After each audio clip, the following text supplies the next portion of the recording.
الرحیم. میں آپ کا ہوسٹ سوری ٹی وی سید عظمت علی شاہ. آج ہم برمکان سید اکبر علی شاہ مرحوم کے گھر پہ موجود ہیں, جہاں پہ نیاز امام جعفر صادق علیہ السلام جو منسوب 22 رجب المرجب ہے, اور ہم اس سلسلہ میں سب اکٹھے ہوئے ہیں. اور اس نیاز کے حوالے سے کچھ بیک گراؤنڈ جو ہے میں تمام لوگوں کے گزار کرنا چاہتا ہوں کہ جو لوگوں کے اندر غلط افواہیں اور غلط باتیں جو لوگوں کے دلوں میں چھوڑی گئی ہیں, وہ اصل میں حقیقت ان کا کوئی وجود نہیں ہے.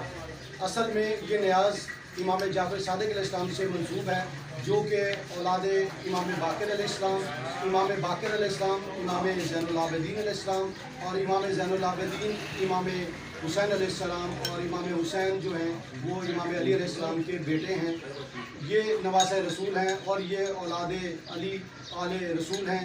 اور آپ کا فرمان عالی شان ہے کہ 22 رجب المرجب اگر کوئی مومن مسلمان پریشان حال ہے تو وہ ہماری نسبت سے اس نیاز کا اہتمام کرے, اور اپنے گھر میں 22 رجب المرجب بوقت صبح نماز فجر کے بعد اس نیاز کا اہتمام کر کے ہمارے وسیلے سے اللہ کی بارگاہ میں دعا کرے, اور انشاءاللہ اس کی تمام مشکلیں جو ہیں وہ دور ہو جائیں گی اور اس کو خوشیاں اور راحتیں ملیں گی انشاءاللہ اللہ کے حکم سے.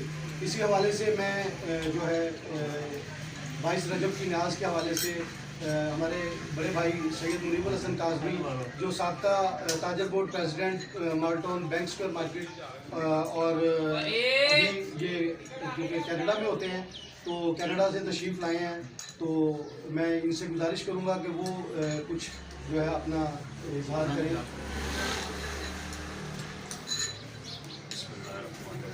میرا تو چھوٹا سا بیان ہے.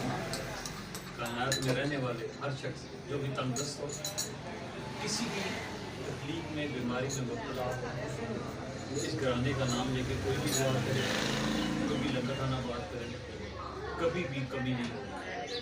آپ کی ہر خواہش, ہر بیماری, تندرستی ہمیشہ کے لیے ختم ہو جائے گی. نیت کر کے کریں ان کے نام کا, اور اسی طریقے سے تمام مسلمان کرتے ہیں. اور مسلمانوں کو یہ مسلمانوں کو اکٹھا کرنے کا بہانہ بھی ہے کہ آئے مسلمان سارے ایک ہی جگہ بیٹھ کے لنگر کھانا کریں. نہ اس میں کوئی سنی ہے, نہ کوئی شیعہ ہے, نہ کوئی وہابی. ہم سب یہ کیا مسلمان ہیں. یہ تفرقہ جو اتنے بھی ہمارے اندر پڑے ہیں نا, یہ منافع پھیلائے ہوئے ہیں. ہمیں وہ کسی خود نہیں کہاں سے آ گیا. مولا ہم سب کو حفظ و مان میں رکھے اور ہمیں ان منافقتوں سے سنی شیعہ وہابیت سے دور کرے. ہم ایک ہے اور انشاءاللہ ایک ہی رہیں گے. آمین.